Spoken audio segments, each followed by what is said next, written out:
There is a prophecy in the Bible that has haunted readers for centuries because it describes a power so wealthy, so influential, and so intoxicated with its own greatness that when it finally falls, the whole world stands in shock. Kings mourn it, merchants weep over it, shipmasters watch it smoke from a distance. It is called Babylon the Great. And the uncomfortable question many believers keep coming back to is this: what if the final Babylon does not look like an ancient desert kingdom at all? What if it looks far more like a modern superpower at the peak of its glory?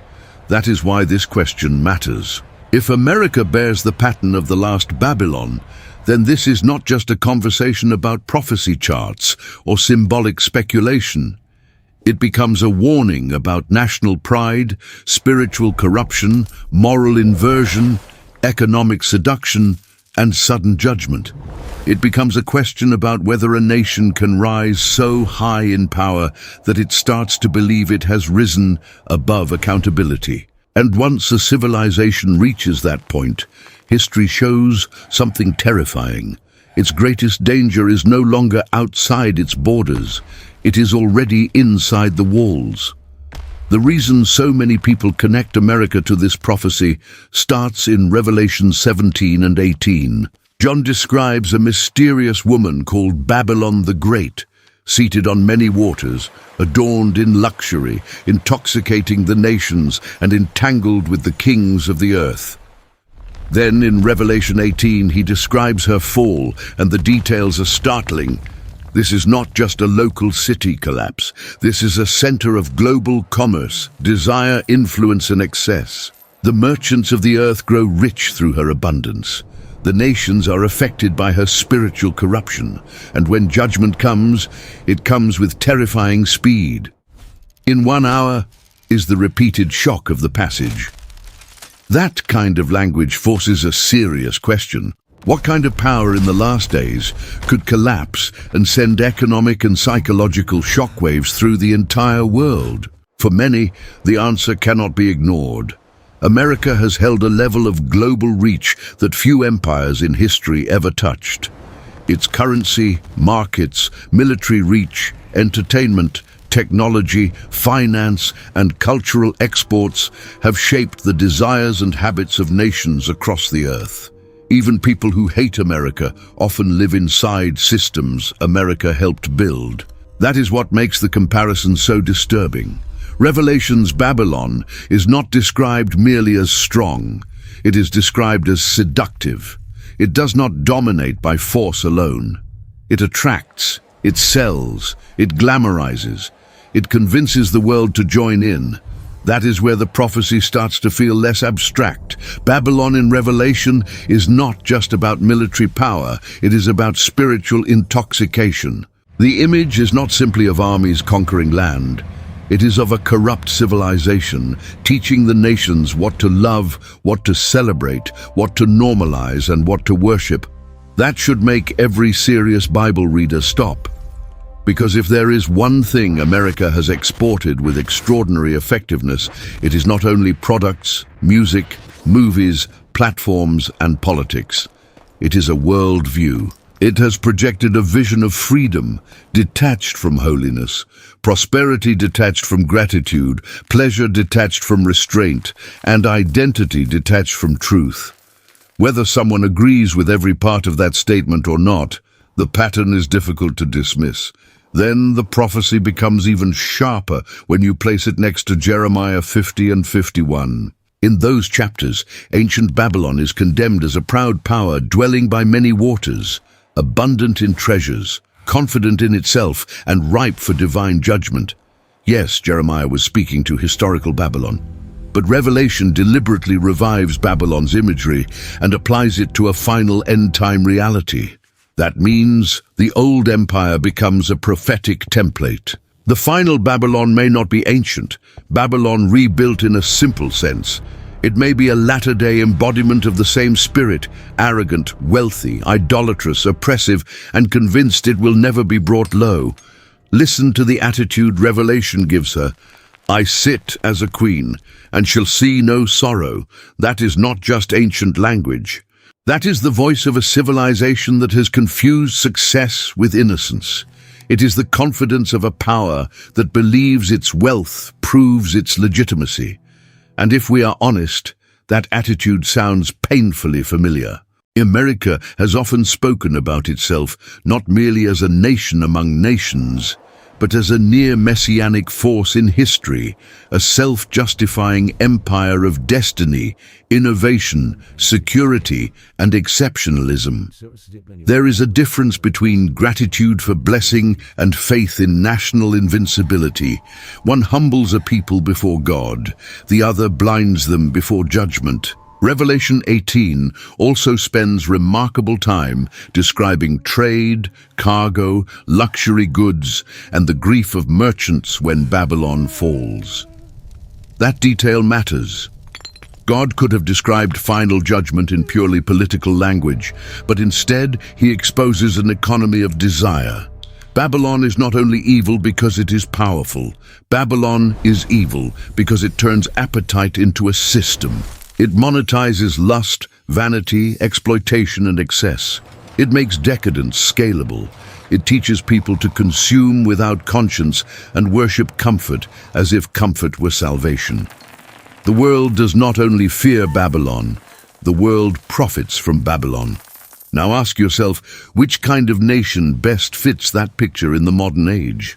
What happens if the central engine of consumer culture, financial influence, digital dependency, and mass media domination suddenly buckles? What happens if a country so embedded in global trade, investment, debt structures, entertainment flows, and security arrangements is struck in a way the world cannot quickly absorb? Revelation says the merchants cry because no one buys their cargo anymore. That sounds less like the fall of an isolated regime and more like the collapse of a civilization sitting near the heart of the world economy. And then there is Daniel 5, one of the most unsettling prophetic patterns in all of Scripture. Babylon is celebrating. The king is feasting, sacred things are being profaned, and while the party continues, judgment is already at the door. The handwriting appears on the wall, and by nightfall the kingdom is finished. That story is more than ancient history. It is a warning pattern. A civilization can be strongest in appearance at the exact moment it is weakest before God. It can be laughing while its foundations rot. It can be boasting while the sentence has already been written. That pattern is why so many people look at America with unease. This is a nation flooded with spectacle, distraction, luxury branding, moral confusion, and public arrogance, even while debt rises, trust collapses, institutions weaken, families fracture, and truth itself becomes harder to recognize. The issue is not whether America still has strength. Of course it does. Ancient Babylon had strength too. The issue is whether strength has become anesthesia, whether abundance has produced repentance or delusion, whether warning signs are being interpreted as inconveniences instead of alarms. At this point, some will rightly say the interpretation is debated. Some believe Mystery Babylon refers primarily to Rome. Others argue for Jerusalem, a future rebuilt Babylon, or an end-time system that cannot be reduced to any one nation. And that caution matters. Serious prophecy study should never become reckless dogmatism. No one should pretend that a difficult symbol has been solved with total certainty. But notice something important. Even when interpretations differ, the moral profile of Babylon stays astonishingly consistent. Wealth without righteousness, influence without humility, splendor covering corruption, and a population so intoxicated by power and pleasure that it no longer fears God. That profile should make America deeply uncomfortable, whether or not America is the final name on the envelope. In fact, that may be the more piercing point. The value of the comparison is not only in trying to stamp America with a prophetic label. The value is in recognizing the indictment before the collapse. If a nation mirrors Babylon's character, then it should tremble at Babylon's fate. Prophecy is not given to satisfy curiosity alone. It is given to shatter complacency. It is given so people can see the pattern before they are swallowed by it. And this is where the warning turns personal, because Revelation 18 does not only announce judgment, it says, "Come out of her, my people." That means the deepest issue is not merely identifying Babylon on a map. It is refusing Babylon in the soul. A person can condemn cultural corruption while still loving Babylon's comforts, Babylon's vanity, Babylon's entertainment, Babylon's greed, and Babylon's counterfeit promises.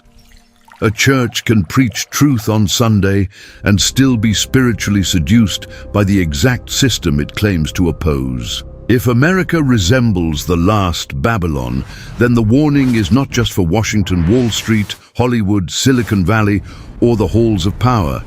It is for every believer tempted to make peace with a civilization that rewards compromise.